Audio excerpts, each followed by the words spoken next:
yang berbahagia. Dalam upaya pelestarian dan pengembangan bahasa Bali, Desa Sumertekaja, Kecamatan Denpasar Timur, tahun 2020 ini turut menggelar Bulan Bahasa Bali. Kegiatan melibatkan pelajar dari tingkat SD sampai SMA tersebut berlangsung sehari yang bertempat di Jabapura Puseh, Desa Adat Sumerta.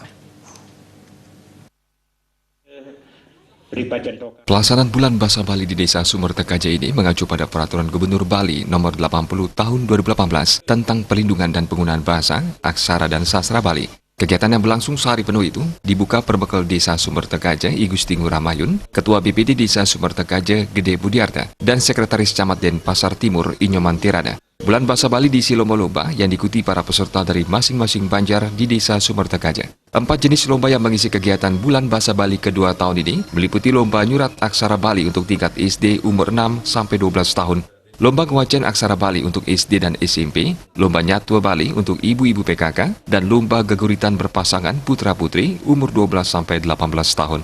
Hujan tak menyurutkan antusiasme para peserta untuk memberikan penampilan terbaik dan hasil yang memuaskan. Peserta lomba Bulan Bahasa Bali ini memperebutkan hadiah berupa piagam dan uang pembinaan. Ketua Panitia Bulan Bahasa Bali kedua tahun 2020 di Desa Sumertekaja, Inyoman Sudarsana mengatakan, Bulan Bahasa Bali ini bertujuan untuk melestarikan bahasa dan aksara Bali melalui proses pembelajaran kepada generasi penerus mulai anak-anak hingga dewasa.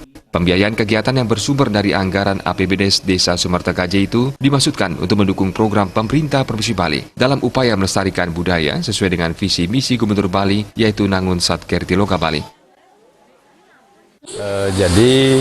Kegiatan ini adalah merupakan kegiatan yang dianggarkan di APBDes Desa Sumertekaja sebagai penyokong program dari pemerintah Provinsi Bali terkait dengan pelestarian budaya, yaitu Bulan Bahasa Bali, dan juga dalam skala besarnya adalah Nangun Satkerti Loka Bali. Dan tentunya lomba ini bukanlah hal yang utama dalam kegiatan program ini, tapi yang menjadi inti poinnya adalah bagaimana generasi muda mampu melakukan pelestarian dan terkait dia sebagai manusia Bali yang tentunya dia harus mampu dan paham akan budaya, bahasa, dan aksara Bali itu sendiri. Peserta lomba Bulan Bahasa Bali di Desa Sumertekaja dinilai Dewan Juri dari tim penyuluh bahasa Bali di Kecamatan Denpasar Timur. Sebelum lomba, tim penyuluh telah melakukan pembinaan kepada para peserta lomba selama 2 hari. Indra Wijaya, Bali TV.